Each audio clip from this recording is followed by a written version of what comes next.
All right. I'm going to start by going a little heavy on Pope Benedict and his take on the Sacred Heart of Jesus. That was an important theme for him. So here are just a couple of excerpts from Father Mark Kirby summing up the Pope's writings. The Sacred Heart is the heart of God laid bare for man, word from God. It is a human heart lifted high on the cross, word to God.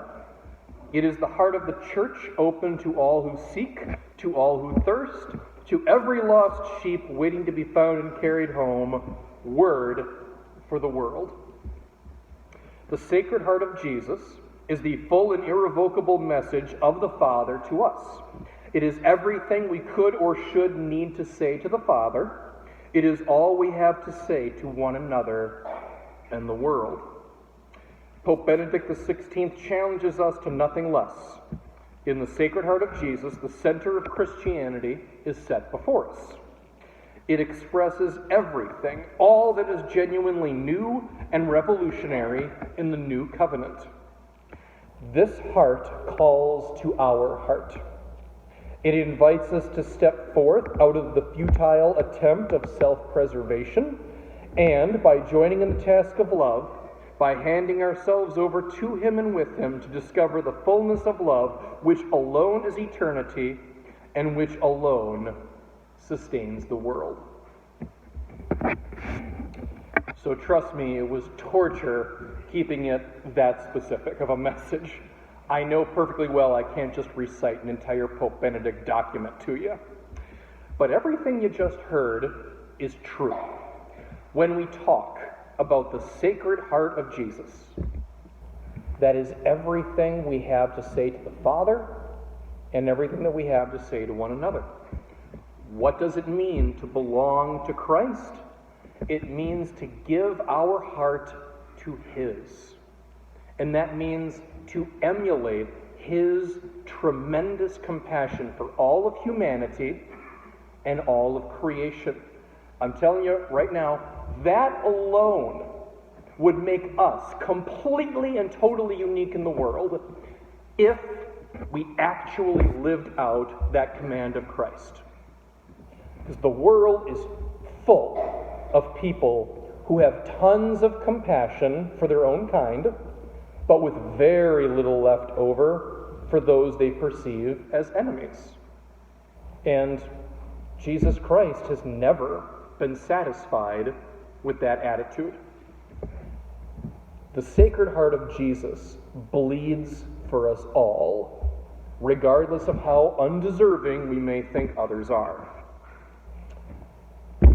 What's the other thing that the Sacred Heart means to us, according to Pope Benedict? It is an invitation to step forth out of our futile attempts of self-preservation and to hand ourselves over to Him. And there is something wonderfully beautiful in that sentiment. We are called to step outside of ourselves. So if we're not talking about absolute self-giving, like martyrdom, well, that means being generous and putting others before ourselves. That is what it means to give of yourself. So I will tell you this, on that note right now, this applies to each and every one of us right here, right now. You are at your worst when you are preoccupied with your wants and desires. That is a very basic pattern in life, and the exceptions to it are few and far between. Trust me, I'm a priest. People complain to me about their relationships all the time. That is a very common element of the story. A relationship starts off fine as long as the wants and desires of both people are relatively equal and relatively easily obtained from the other person. Just about anybody can maintain a relationship of that sort. The problem comes up when someone wants something that is not easily obtained or given. Honey, we don't need a new TV, and we can't afford one in the first place. Aw, come on, I want it. That's where conflict and tension arise. And that's what I call a relationship crossroads. Things are going to go one of two ways at that point. That relationship absolutely can become better and stronger as a result of that conflict. That definitely can happen. But in order for that to happen, both people, not one, both people need to be willing to let go of their own personal wants and to consider the needs and situation of the other. Because that's compassion. That's self-giving. That is emulating the Sacred Heart of Jesus. The Holy Spirit can work with that. But the other direction it can go on is if one or both people are refusing to let go of what they want, that's when the relationship starts to break down. And assuming that trend continues, there's only two ways that story ends. Either one, with no relationship, they either break up or friends go their separate ways, or that relationship becomes toxic, abusive, and or one-sided.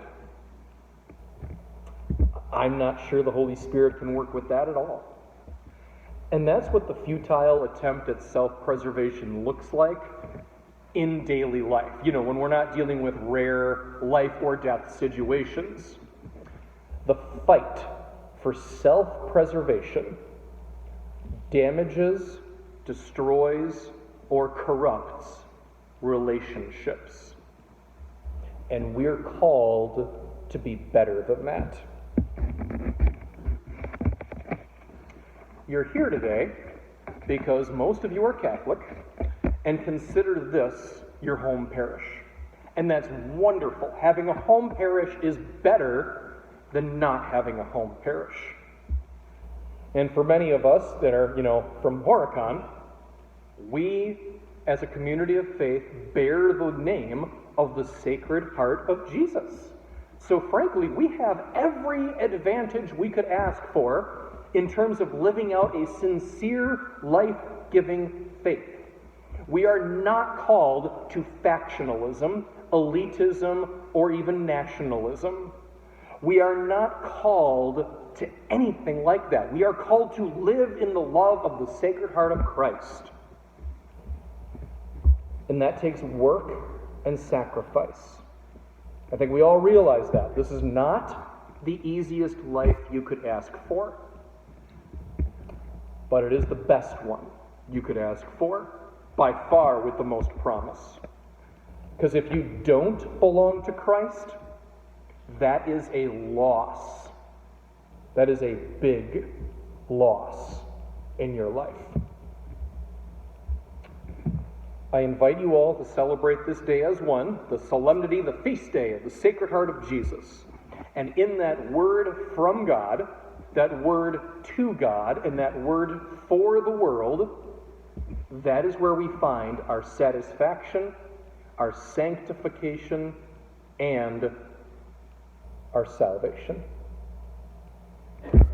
It's everything we can and should say to the Father, and it's everything that we ultimately have to say to one another and the world.